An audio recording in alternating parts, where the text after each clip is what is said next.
Hi everyone, welcome back to another video. In this video, I will be announcing the winners for my 5th mock contest.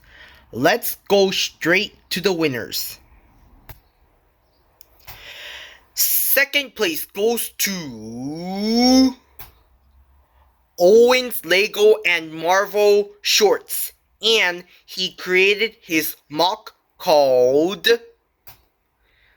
Zachary's Lego Club Boat. I think his creation looks great.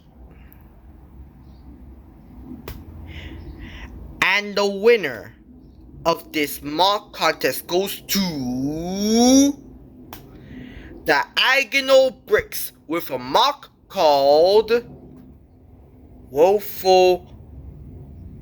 I think his creation looks really good overall. Thank you to those who participated in my 5th mock contest. If you didn't join in my 5th mock contest, that's okay, and there will be another mock contest. Link to the following winners are in the description if you want to check them out. If you're new to this channel, please don't forget to click like, subscribe, turn on the notification bell to see what I post on my YouTube channel, and share with your friends and family about Zachary's Lego Club. Bye everyone, I'll see you in the next video.